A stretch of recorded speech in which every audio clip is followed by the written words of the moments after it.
Yeah. I'm going to be so honest. Yeah, well, we had a lot of it Saturday, or Sunday and Monday. I know. But yeah, the rest of the week is kind of... It's like you wake up and it feels like it's still night out there now. Yeah, no, that's a good way to look at it. Yeah, and tomorrow, unfortunately, we're not going to see a whole lot more. I mean, I think we could get into some sun, but yeah, just a pretty cloudy period. Let's take a look at the national picture and show you what's going on.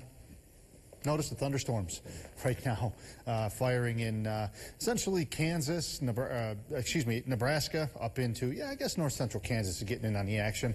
And you see that severe thunderstorm area moving away from it. We're not expected to see any sort of impact from those storms.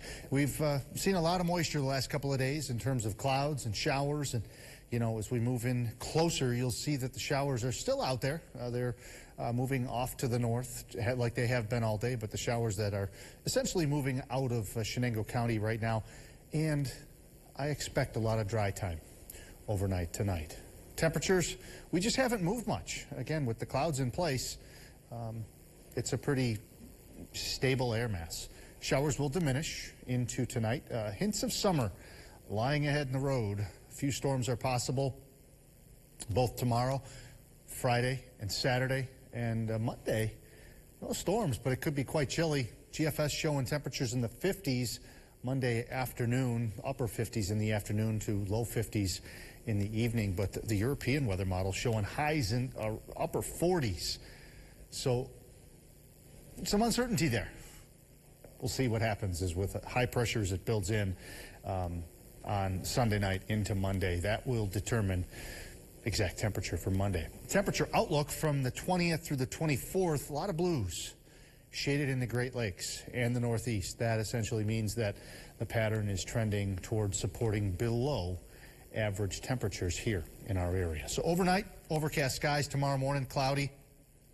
Through the day, maybe we get into some breaks of sunshine, but I also think there's going to be some thunderstorms developing, afternoon on into the evening. Any of those thunderstorms, might have some gusty winds, some torrential downpours tomorrow night into Friday morning. I do still think there could be some thunderstorms moving in very early in the morning. Thunderstorm complex expected to move through Ontario, western New York, and then kind of fall apart as it reaches us as a warm front moves in.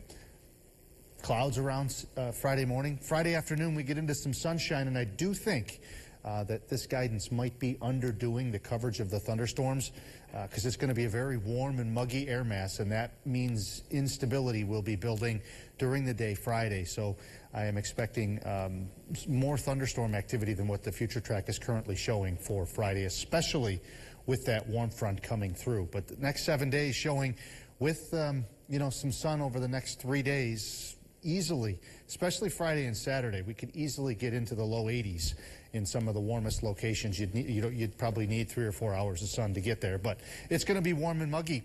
You'll notice the mugginess on Friday behind the warm front. Sunday, we're back into the mid-60s. Looks dry. I mentioned the chilly start maybe to Monday with high pressure building in from Canada.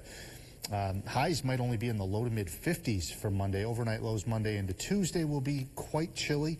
Maybe some upper 30s there, and then Wednesday and Thursday we're still in the 60s.